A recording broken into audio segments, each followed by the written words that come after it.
Stop these wars before they happen.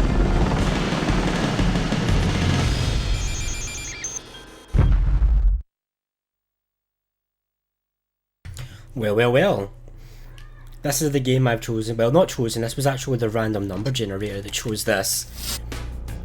The random number generator chose me to play Soviet Strike next on the list. So this, I'm recording this and Death Trap Dungeon at the same time. Although Death Trap Dungeon will go up before. I'm okay with A, I don't really care about that. Will go up before Soviet Strike. This is just for me to play if I'm ever getting really frustrated at Death Trap Dungeon, like I am right now with the Snake Woman from episode 7.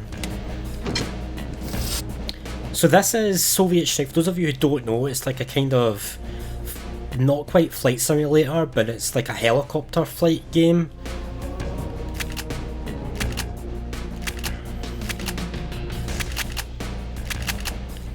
Right, this is all, like, all this stuff right now is stuff that we really don't need to worry about. I'm going to turn down... Right, I'm going to turn them down just a little bit. These strike files, file 1, file 2, file 3, it's all just kind of like background stuff that I might go through in time. I might make specific videos to go through all those files and stuff like that. But for now, I just kind of want to get into the game. Because if I do all these strike files, this will be like 10 minutes of just files for you guys.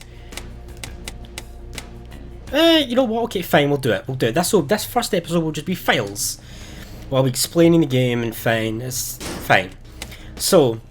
Soviet Strike, you play as, well, let's let the strike files do the talking for me.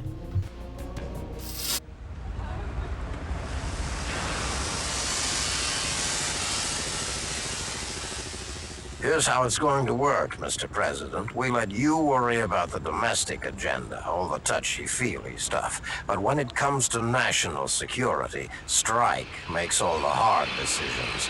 Do you remember the Civil War of '82, which turned Mexico into a Warsaw Pact client state?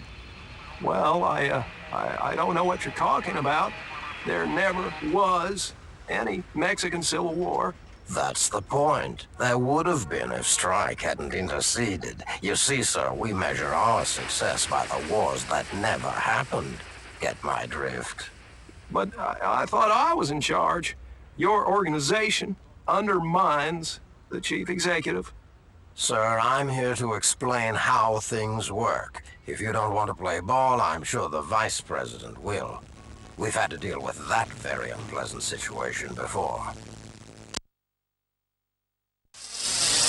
If my records are right, you are in here for cyber piracy, violation of the Secrecy Act, digital vandalism. I know why I'm in jail. What I don't know is why you're here.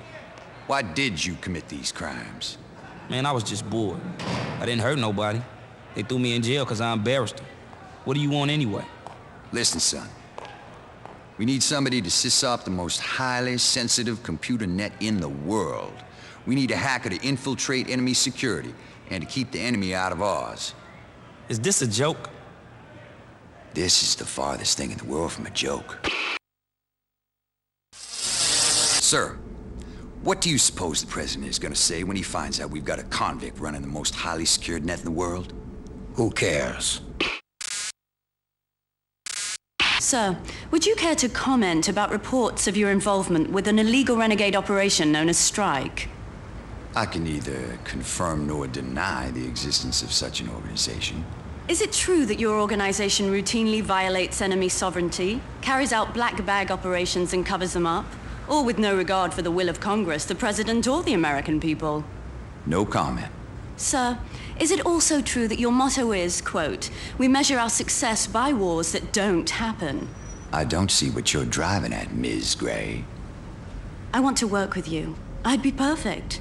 You've already got the weapons, you've already got the intel. What you need is the third leg of the power triad, the media. I'm here to give it to you. Is she for real, or is she another wannabe? She's very much for real. She was recruited overseas and is credited with several highly effective covert operations. Working for whom? KGB, CIA, Russian mob, SAS, Mossad, Hamas. I don't get it. She works for herself. She's good, lethal, and to the best of our knowledge, never betrayed a trust. Hire her. Smart armor reminds me of watching a sci-fi movie as a kid. Seriously, it thinks, it heals, it learns, self-replicates. Just face it, it's alive. Technology imitating biology, reality imitating art. It's like there won't be any more edges anymore. It's like everything will become everything and indivisible from everything else. And I think that's kind of cool. Oh, sorry if I'm rambling, General. I'll shut up. If this thing works half as well as the hype, I'll talk to the security czar about getting you sprung. Well, check it out.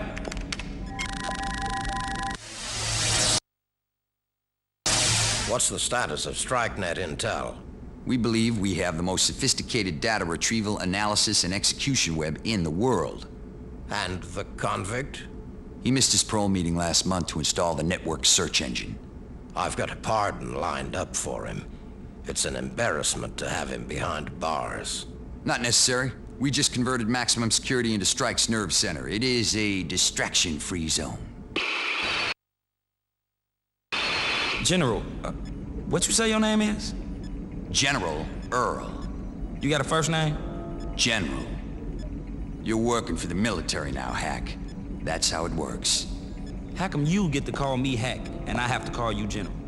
We can switch you over to private if you want us to. No, I stick with Hack. We have a house rule around here. When our operatives accumulate 6 close-in kills, we get rid of them. I don't know why it is, but the number is 6. When somebody kills once, it still means something to them. They turn to ice after number 6. Maybe it's the number of fingers you have on your hand. It goes over one hand and doesn't matter anymore. How many close-in kills do you have, Andrea? 5. Let's keep it to that. We aren't killers, we're doctors. We spot a disease and we cut it out before it spreads. In the broad medical spectrum of things, your chopper is a scalpel. I've been in strike longer than there has been a strike. I was born overseas, so I speak several languages. I spied for our side, and sometimes it was more than spying. It was active demolition. They showed me the ropes. Then we went up the ladder. The press corps idea came later when I was doing wet ops. We discovered that every dictator wants to be a star. And they can't be a star without a camera. So reporters can get to people nobody can get to. If I could talk to them, I could kill them. The hard part was always getting away with my secret identity intact.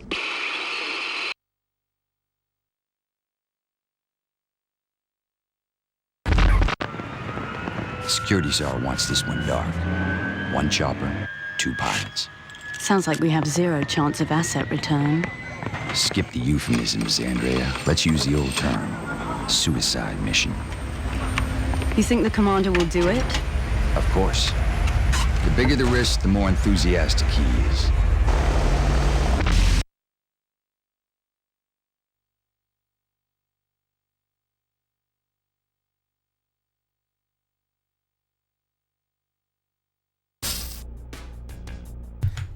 I did warn you it was going to be a lot of talking, but that is our little introduction video to Strike.